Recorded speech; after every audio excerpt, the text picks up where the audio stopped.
CD. Deshmukh, पूरा नाम चिंतामणि द्वारिकानाथ देशमुख। जन्म 14 जनवरी 1896, मृत्यु 2 अक्टूबर 1982। भारतीय रिजर्व बैंक के पहले भारतीय गवर्नर थे, जिन्हें 1943 में ब्रिटिश राज द्वारा नियुक्त किया गया। ब्रिटिश राज ने उन्हें सर की उपाधि दी थी। इसके पश्चात उन्होंने केंद्रीय मंत्रिमंडल में भारत के तीसरे वित्त मंत्री के रूप में भी सेवा की। सी.डी. देशमुख का जन्म महाराष्ट्र के रायगढ़ जिले के नाते में एक चंद्रसेनिया कायस्थ प्रभु परिवार में प्रतिष्ठित वकील द्वारिकानाथ गणेश देशमुख के यहाँ 14 जनवरी 1896 ईस्वी को हुआ। इनकी माता का नाम भागीरथी बाई था, जो एक धार्मिक महिला थी। इनका बचपन रायगढ़ जिले के रोहा में ही बीता। इनका परिवार अत्यंत समृद्ध था और भूमि ज्योत पृष्ठभूमि की सार्वजनिक सेवा की एक परंपरा से जुड़ा हुआ था। देशमुख का एक शानदार अकादमिक कैरियर रहा।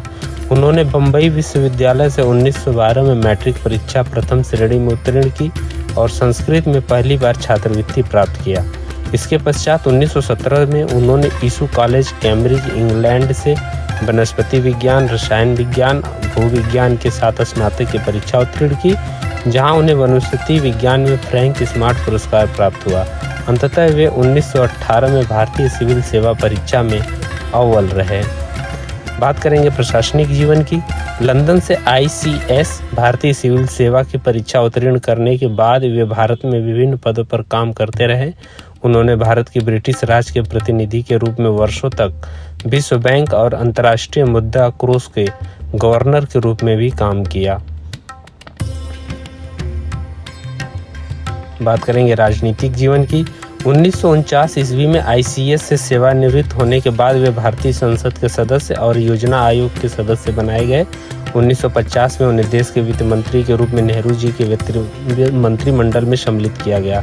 महाराष्ट्र प्रदेश के निर्माण के आंदोलन के समय देशमुख ने वित्त मंत्री का पद तो त्याग दिया, किंतु उनको अन्य महत्वपूर्ण पद मिलते गए। वे विश्वविद्यालय अनुदान आयोग के अध्यक्ष बने और दिल्ली विश्वविद्यालय के कुलपति बनाए गए।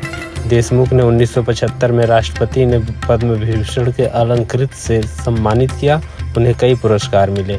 बात करेंगे उनके व्यक्तिगत जीवन की। उनका विवाह एक अंग्रेज महिला से हुआ था, जिसे उन्हें एक बेटी भी थी, किंतु 1946 में दाम्पत्य जीवन में मतभेद के दृष्टिगत सुलह का प्रयास विफल हुआ और उनकी पहली पत्नी इंग्लैंड लौट गई। बाद में 1952 में वो 57 वर्ष की उम्र में उन्होंने 43 वर्ष की एक निसंतान विधवा स्वतंत्रता सेनानी, कांग्रेस पार्टी और लोकसभा की सदस्य व सामाजिक कार्यकर्ता दुर्गाबाई देशमुख के साथ शादी कर ली। बात करेंगे सम्मान और पुरस्कार की। कलकत्ता विश्वविद्यालय द्वारा डॉक्टर ऑफ साइंस, जो कि 1957 में उनको ये उपाधि दी गई। दूसरा पुरस्कार उन्हें सन 1959 में रेमन मैग्सेसे पुरस्कार से सम्मानित किया गया और तीसरा पुरस्कार उन्हें मिला सन 1975 में भारत सरकार द्वारा पद्म विभूषण से सम्मानित किया गया।